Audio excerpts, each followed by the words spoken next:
Hi everyone, it's Dr. Spears with drpremed.com, and I want to talk to you guys about being pre-med and the academics surrounding that, where a lot of students really struggle in the sciences and even some of the math classes that they need to take to be a pre-med student to fulfill those requirements that you need to get into medical school. So let's talk about something that can really change your outlook and give you a new viewpoint and perspective on what should actually be happening as a pre-med student. One of the biggest things is the academics. You're not doing well academically and you're questioning your self-worth and your ability and your talent, and if you even have what it takes to actually get into medical school to become a physician. And that's something that's totally not normal. A lot of people struggle. They have difficulty in college, undergrad, or whatever, trying to master the sciences. And here's one of the things that you absolutely cannot do when you're trying to learn science. You can't read the textbook like a novel. That's not the case.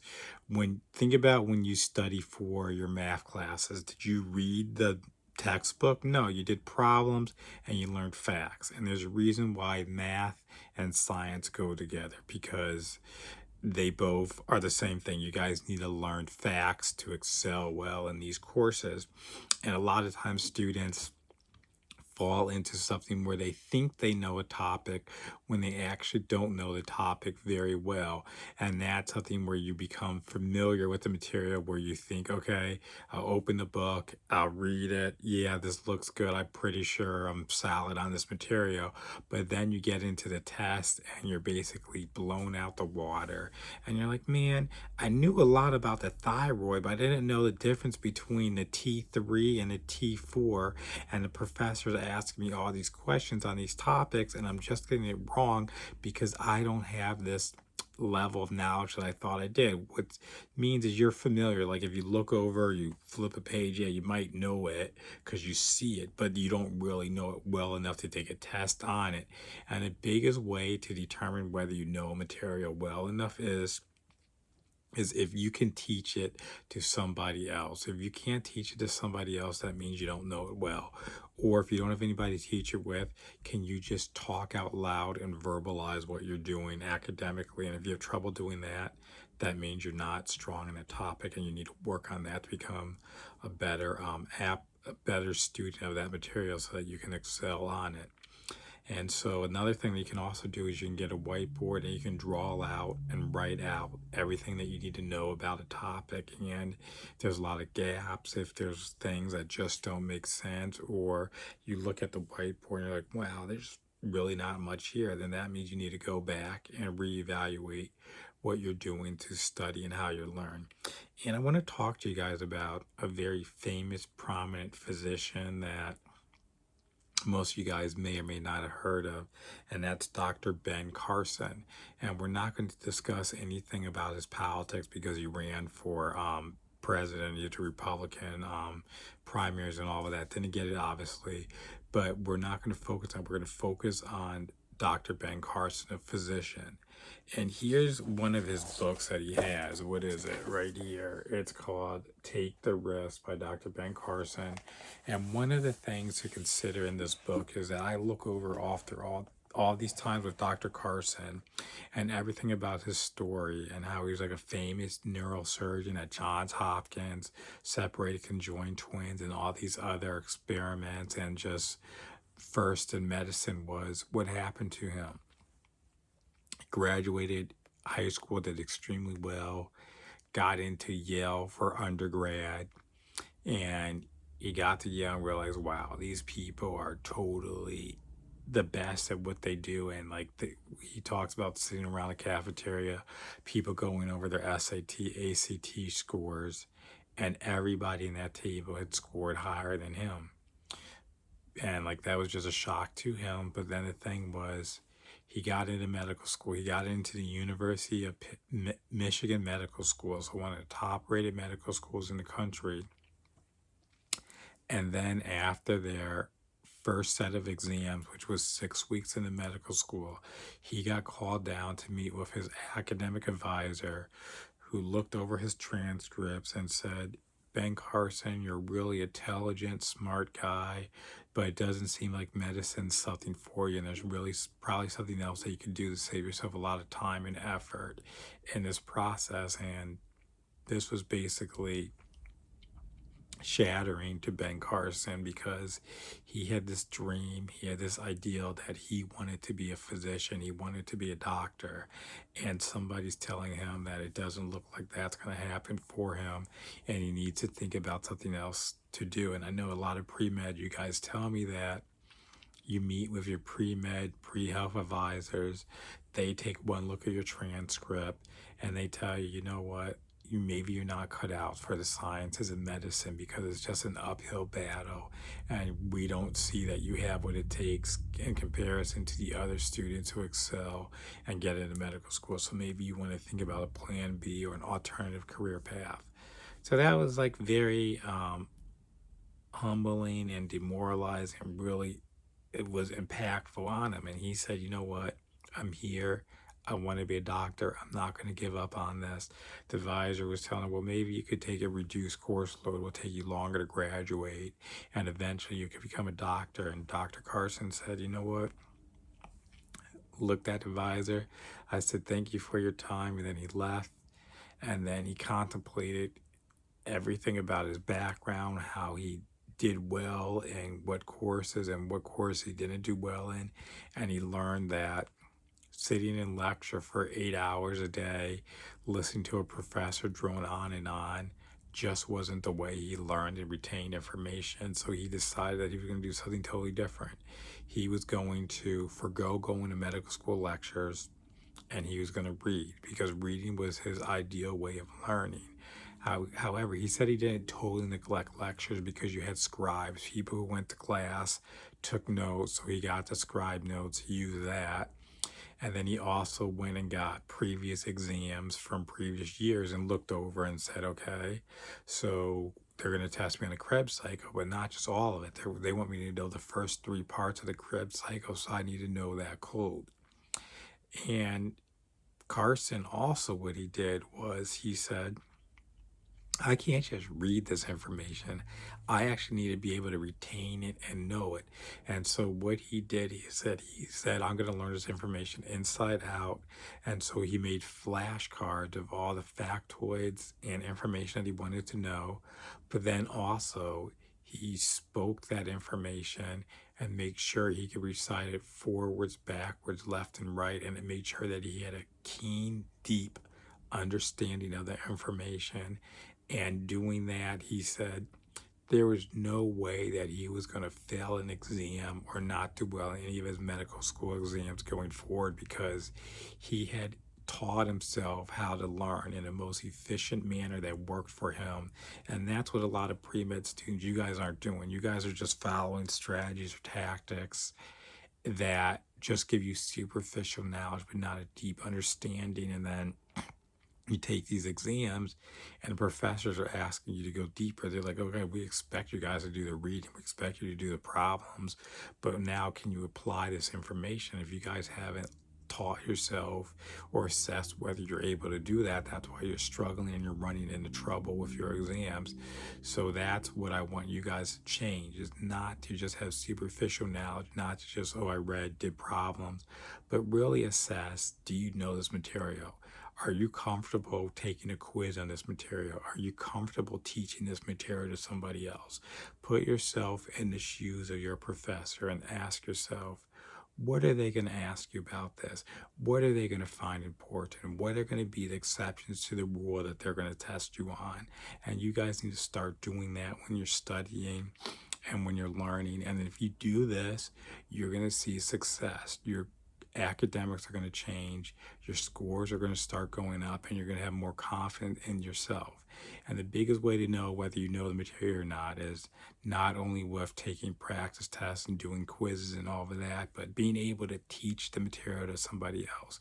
Can you have a coherent conversation with yourself or another person and explain topics? Because what I like to say is, once you're in medical school and in medicine, you're going to learn a lot of information, but that's not what's going to distinguish whether you're a good doctor or not. It's going to be whether you're able to convey what you know in a straightforward layman's terms to your patients and your families and even some of your colleagues. Yes, you're going to use medical jargon with them, but are you able to articulate a point, take lots of data points and make it concise and make it make sense for the average person? Because you're teaching. So get used to teaching now so that when you get to medical school, you're going to be able to excel. Because think about this, if this isn't something that's going to force you to learn, maybe this will. When you're in medical school, you're going to go on rotations. You're going to be different specialties. You're going to see different patients. And the attending physician and other people above you in a hierarchy, they're going to say, okay, go see this patient. So you're going to do a history. You're going to do a physical on the patient. And then you're going to come back to your attending, either sit down next to them while they're at a workstation at a computer or in one of the hallways of the hospital with a group of other people. And the attending is going to ask you, okay, can you present on this patient? So you have to be able to present that patient. And then what's going to also happen while you're presenting that patient, the doctor, the attending is going to ask you questions to really see what do you know about this patient? What are going to be the next steps in your treatment? What are going to be your differentials? Like, what do you think is going on with this patient? And you're going to need to be able to do that on your feet. So you need to start doing that now. Get the practice in now on your basic science material that you're doing so that when you get to medical school and throughout the rest of your career, you're able to do that seamlessly, flawlessly. And so that's not going to be an issue for you.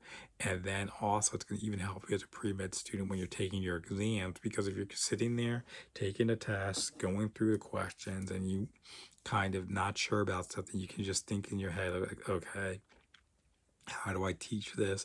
How do I take a step back? What is the main objective here? And how would I teach this to somebody else so that they would understand it and put it in the very basic terms? Then you go back like, oh, okay, this was the most basic thing out of this. This line is important in the question. This other factor really doesn't make a difference, but I can see that the professor actually wants me to focus on this. And now because I'm focusing on this specific topic, I see that I can start crossing out these answer choices, and now I'm left with this as the correct answer or the most likely correct answer. So I'm going to choose that on the test. And you do that, your scores are going to start going up. You're going to have confidence. You're going to feel good about yourself, and you're going to have what it needs to be a successful pre-med student. It's going to help you get into medical school. You're going to do well in medical school. You're going to do well as an attending physician and being able to interact with colleagues, families, and patients. So just want to share that tidbit with you guys in regards to things with academics. And again, the book was Take the Risk. Dr. Ben Carson talks about some of the risks that he did in his career to get where he was going to be, because if he didn't change his approach to studying his academics, he would never be where he is today. And a lot of these neuroscience, neurological interventions just wouldn't occur because he has done so much groundbreaking work in that area. I know if you're just a pre-med student, you have a lot of factors, uphill battle that you're going against. And I wanted to show you guys that and tell you guys that you don't have to start out at the top. It's about what you do when you know that you're not at the top or that you're struggling. What changes are you willing to make on this journey to get where you need to be to get into medical school to become a doctor? So you just got to assess what's working and what's not working and follow the advice of people who have already gone before you. I'm going to leave you with this analogy. So I was speaking with a learning specialist, and he was like, Doc, and so we'll just use this. Dr. Spears, let's say you have a patient, they have hypertension, they have other cardiovascular disease, they have diabetes, and then you come to the patient, you say, okay, we're going to put you on this medication. We want you to go on this type of diet, limit your salt, sodium intake, and all of that. Then I want to see you in 2 or 3 weeks for a follow-up appointment. The patient comes back to see you at that follow-up appointment, and they go, oh, Dr. Spears, guess what? I actually went online and I found some other things I wanted to try. So I really didn't use the medications that you prescribed, and that low sodium diet didn't really work because I really like ham, and I had to have that. I also liked my canned soup, so I was continuing to have all of that. And I just don't understand, doctor, why my blood pressure is still elevated, why my diabetes isn't under control. You guys would look at that patient and you would have to educate them on what they need to do. But you would think in your head, you wouldn't say this to the patient, you wouldn't verbalize this, but you would think, I can't believe this. You're coming to see me. I'm the specialist. I'm telling you what you need to do to get healthy, to get better. And you decide that you're not going to listen to me. You're going to just go off and do your own thing. You guys would be incredulous about that. You would think this makes absolutely no sense. You have this physician who's done undergrad, done 4 years of medical school, done residency. Let's say he's a cardiologist. So we did 3 years of internal medicine, 3 years of cardiology fellowship, so 6 years of postgraduate training outside of medical school, so 10 years, and you're not going to listen to what he has to say. That's just mind-blowing. But however, a lot of times that happens with students. You guys want to do your own thing, think you know better than the other people who are sitting where you want to be, and you don't want to take their advice. And then you wonder why you're where you're at right now. So you got to just factor all that in. And I'm trying to use this analogy that learning specialists use because it makes a lot of sense. You're like, oh my goodness, that totally makes sense. Why am I going to try to figure out and do a process on my own when there's people who do this for a living, dedicated their lives to helping students excel academically, have a plan, a playbook, and you just want to go off and do your own thing? That's not going to get you where you need to be. And the same thing with a patient who's not going to listen to the physician who's going to help them get better with their cardiovascular disease and their diabetes and other comorbidities that they have. And so you guys need to make sure that you're doing everything that you can to be successful and not thinking, oh, I know more than this person who's trying to help me get where I want to be, and they helped other students and now they're reaching out to help me. So just keep that in mind. And if you're able to do that, just assess what's working for you academically, make the changes, and trust the system, trust the process that other people are giving you, you're going to be successful, and you're going to have to just believe in yourself to make it happen. And then you'll be like a Dr. Ben Carson, just groundbreaking physician, surgeon, whatever you want to do in medicine is going to be totally possible and available to you. So this is Dr. Spears of drpremed.com. Feel free to reach out to me if you guys have any questions, concerns, and anything that I can do to help you guys get to the next level in your training, your academics, to get in medical school and become a doctor. Thanks.